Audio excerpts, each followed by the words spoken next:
नमस्कार बच्चों। आज हम प्रेमचंद द्वारा रचित कहानी पूस की रात की मूल संवेदना पर चर्चा करेंगे। इसके पहले मैं आपको प्रेमचंद जी के बारे में संक्षिप्त परिचय दे देती हूँ। प्रेमचंद जी का जन्म 1880 ईस्वी में हुआ था और देहावसान 1936 ईस्वी में। प्रेमचंद जी का वास्तविक नाम धनपत राय था। 1904 से 1916 तक उर्दू में कहानियाँ लिखी थी और हिंदी में लगभग 300 कहानियाँ लिखी हैं जो मानसरोवर के 8 भागों में संग्रहित हैं। प्रेमचंद जी ने कहानी, उपन्यास, निबंध और नाटक विधा पर साहित्य रचना की थी। अब मैं आपको प्रेमचंद जी का थोड़ा विस्तार से परिचय दे देती हूँ। मुंशी प्रेमचंद के आगमन से हिंदी कहानियों में जान डाल दी थी या उनकी उपस्थिति से हिंदी कहानियों का रुख बदल गया था। प्रेमचंद जी सरल मुहावरेदार भाषा में अत्यंत मार्मिक और मनोवैज्ञानिक ढंग से रचनाएं करते थे। मूलतः प्रेमचंद ग्रामीण जीवन से जुड़े रहे हैं, अतः उनके कहानी साहित्य में ग्राम्य जीवन के अनेक चित्र देखने को मिलते हैं। जैसा मैंने आपसे कहा कि पहले उर्दू में लिखते थे और सोजे वतन कहानी संग्रह को विद्रोहात्मक स्वर से परिपूर्ण बताकर जब्त कर लिया गया था। प्रेमचंद जी की कहानियों के पात्र यथार्थ की भूमि पर खड़े हैं और प्रेमचंद में कहानी लेखन की नैसर्गिक प्रतिभा देखने को मिलती है। प्रेमचंद जी की रचनाएं राष्ट्रीय भावना और दलित वर्ग के प्रति प्रबल सहानुभूति आदि रखती हैं या उनमें प्रबल संवेदनात्मक स्वर देखने को मिलते हैं और यही उनकी कहानियों की मुख्य विशेषता भी है। सत्य तो यह है कि प्रेमचंद जन सामान्य के लिए लिखते थे। कुल मिलाकर यह कह सकते हैं कि प्रेमचंद काल में सामाजिक मूल्यों की प्रतिष्ठा के प्रति कहानी और उसके कहना चाहिए या कहानियों के प्रति एक आग्रह रहा था और उस युग में कहानी में व्यवहारिक मनोविज्ञान के प्रयोग में समानता या सफलतापूर्वक हमें दर्शन होते हैं। यानी मनोवैज्ञानिक पक्ष को भी प्रेमचंद जी ने मुख्य रूप से अपने कहानियों का आधार बनाया था। अब मैं आपको प्रेमचंद जी के साहित्य का मुख्य स्वर क्या था या साहित्य रचना का आधार क्या था, इसके भी बिंदुवत आपसे चर्चा करती हूँ। तो प्रेमचंद जी के साहित्य के का मूल स्वर में समाज सुधार और सामाजिक सौदेश्यता मुख्य थी।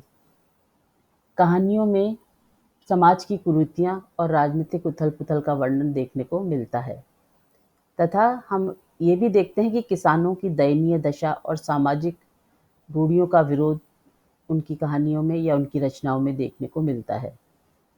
प्रेमचंद जी के साहित्य में दलितों और शोषितों के प्रति संवेदना भी है तथा रूढ़ियों के बंधन में जकड़ी नारी की वेदना का चित्रण भी देखने को मिलता है। इस तरह हम कह सकते हैं कि साहित्य का आधार आदर्शोन्मुख यथार्थवाद रहा है।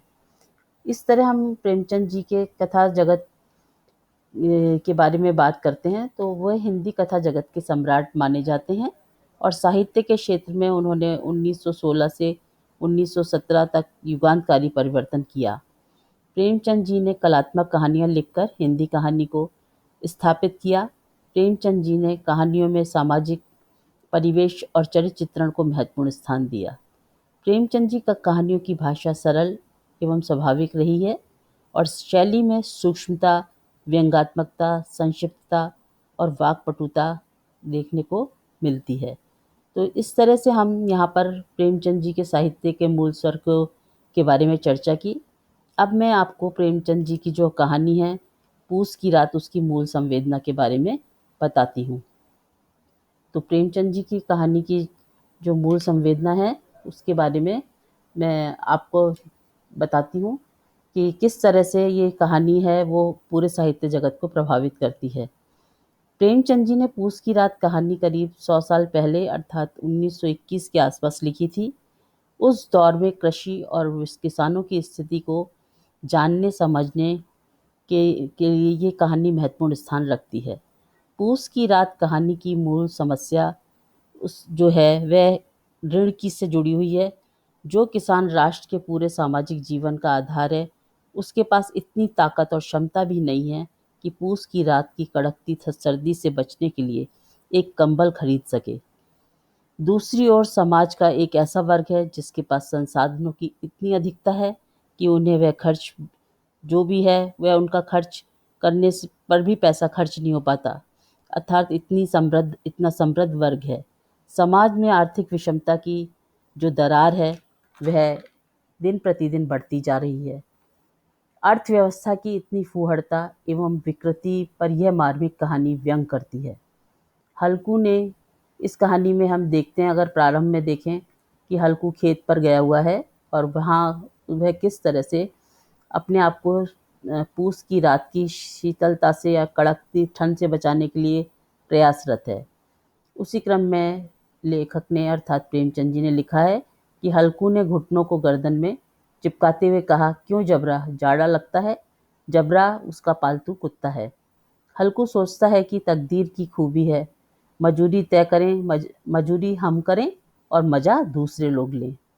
यह सिर्फ हल्कू की वेदना नहीं है, बल्कि भारतीय किसानों के हृदय की वेदना है, जो आज भी किसी मुक्तिदाता का इंतजार कर रही है।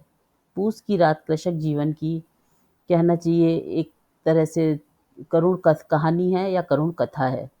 अभावों में पलने वाला किसान जो है वह हाड़ तोड़ मेहनत करता है और उसके बाद भी वह अपनी रोजी रोटी नहीं जुटा पाता है।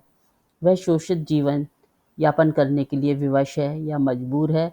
तो इस तरह से इस कहानी में थोड़ा सा अंश मैंने आपको बताया है अभी, कि किस तरह से हल्कू खेतों की रखवाली कर रहा है और उन खेतों की रखवाली कर रहा है जिसका उसको कुछ भी मुनाफा नहीं होने वाला है। ये हमारे इस किसान की विवशता है। तो यहाँ मैं आपको थोड़ा सा हल्कू के चरित्र के बारे में बात बताती हूँ, उसके बाद हम कहानी को संवेदना पर आगे चर्चा करेंगे। तो हल्कू क्या है? हल्कू जो है इस कहानी का पात्र, वह सर्वहारा वर्ग का प्रतिनिधित्व कर रहा है और हल्कू की व्यथा और विवशता इस कहानी में हमें देखने को मिलती है। तथा किसान यानी हल्कू जो किसान के रूप में यहाँ उपस्थित है, उसके शत्रु साहूकार भी हैं और प्रकृति भी है। जातिवाद और सूदखोरी की मार सहता हल्कू। हल्कू में अकर्मण्यता का भाव उत्पन्न होता है। किस तरह एक परिश्रमी मेहनती किसान, अपनी मेहनत का प्रतिफल भी नहीं मिलता है उसे, 2 जून की रोटी भी नहीं खा पाता है और उस तरह से उदासीनता और हताशा की दशा में उसके मन में किस तरह अकर्मण्यता का भाव उत्पन्न होता है, ये हल्कू की विवशता से पाठक अच्छी तरह से समझ सकते हैं। तो मैं पुनः इस कहानी की बात आगे बढ़ाती हूँ। पूस की रात कहानी को पढ़कर किसानों के मुद्दों और पीड़ा को आसानी से समझा जा सकता है। पूस की रात कहानी किसान की स्थिति का प्रामाणिक दस्तावेज है। इस कहानी में किसान की ऋण समस्या से ग्रसित होने के बारे में, कि किस तरह वह अपना कर्ज चुकाने में असमर्थ होता है और किसान का परिवेश, कृषि कार्य और उससे उपजी हताशा का वर्णन किया गया है। हल्कू एक गरीब किसान है जो बटाई की खेती करता है और फसलों को काट कर मालिक को पैसे देता है। कहानी में प्रेमचंद जी ने सर्वहारा किसान की शोषित दशा का वर्णन किया है। एक तरफ जमींदार है, दूसरी तरफ हल्कू जैसे काश्तकार हैं, जिनकी सारी फसल जमींदार की मालगुजारी चुकाने में ही जाया हो जाती है, अर्थात व्यर्थ चली जाती है। ऊपर से गालियाँ और घुड़कियाँ भी सुननी पड़ती हैं। हल्कू रात दिन मेहनत करके 3 रुपए पूस की रात की शीत से बचने के लिए, अर्थात कंबल खरीदने के लिए बचाता है, किंतु वह भी सहना साहू आकर जबरदस्ती ले जाता है। जमींदारी शोषण के कारण सर्वहारा हल्कू तमाम जिंदगी बाकी चुकाने के लिए एक माध्यम भर बन के रह जाता है। हल्कू की अपेक्षा मुन्नी में सर्वहारा चेतना का संचार अधिक दिखाई पड़ता है। तो यहाँ पर हमने देखा कि इस कहानी में हल्कू है, उसकी पत्नी मुन्नी है, सहना साहू है और जमींदारों की खेती में जो परिश्रम करता हल्कू है। तो यहाँ हम पुनः इस कहानी का संक्षेप देखने लेते हैं एक बार, कि मूल संवेदना क्या है। तो ये कहानी, मैंने जैसा आपसे पहले कहा कि प्रेमचंद की श्रेष्ठ कहानियों में एक महत्वपूर्ण स्थान रखती है और कहानी का प्रारंभ ऋण की चिंता से होता है और अंत में ऐसी अकर्मण्यता, दीनता में जो हर समस्या का समाधान तो लगती है, पर होती नहीं है। इस कहानी में प्रेमचंद अपने इस उद्देश्य को दर्शाने में सफल हुए हैं कि छोटे किसान का शत्रु साहूकार नहीं है, बल्कि प्रकृति भी है। जो प्रकृति उसे खेत में अन्न देती है, वही प्रकृति उसकी खेती को चौपट भी कर देती है। जैसा कि इसमें नीलगाय आती हैं और वो उसके खेत को उजाड़ के चली जाती हैं। और इसमें ऋण की समस्या तब प्रारंभ हो जाती है कि वह मजदूरी और खेती दोनों ही समस्या का उदर नहीं भर पाती। कितनी मेहनत करता है, कितनी मजदूरी करता है, पर वह समस्या मुँह बाए हल्कू और उसके जैसे किसानों के सामने खड़ी रहती है।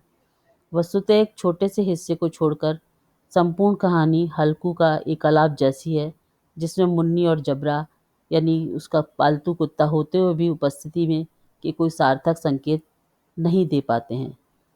इस तरह से हम ये देखते हैं कि हल्कू कर्ज चुकाने के कारण कंबल तक नहीं खरीद पाता है, और कंबल न खरीद पाने से अंततः सर्दी के कारण नील गायों से खेत की रक्षा भी नहीं कर पाता है।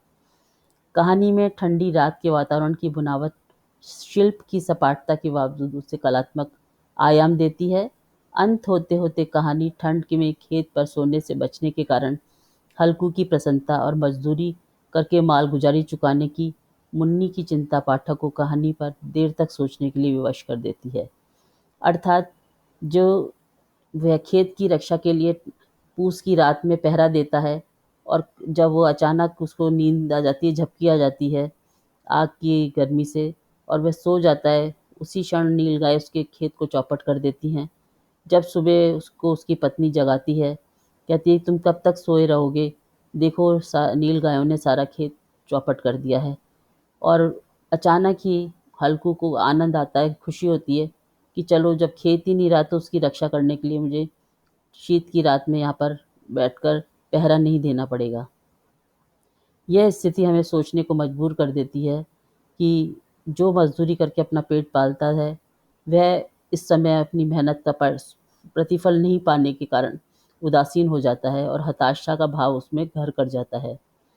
किसान उस मजदूरी से खेत का लगान भी चुकाता है, और फिर भी वह उसके हाथ में कुछ शेष नहीं बचता है। इस तरह हम देखते हैं कि ये कहानी जो है वो हमारे सामने एक प्रश्न छोड़ देती है कि क्या इस समस्या का कोई समाधान है, जिसमें हल्कू जैसे लाखों किसान इस परिस्थितियों के शिकार हैं, शोषण के शिकार हैं, मेहनत का प्रतिफल नहीं पा रहे हैं, और अंत में उनमें अकर्मण्यता का घर कर जाती है। तो यह कोई एक अच्छी स्थिति नहीं है कि मेहनत का फल ना मिलने से किसी भी व्यक्ति में हताशा का जन्म ले लेना।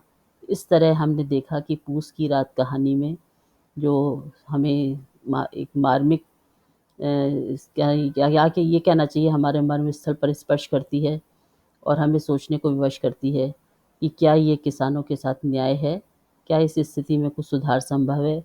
तो हमारे सामने ये प्रश्न अभी भी ज्यों का त्यों खड़ा है और इस समस्या का निदान चाहता है। धन्यवाद।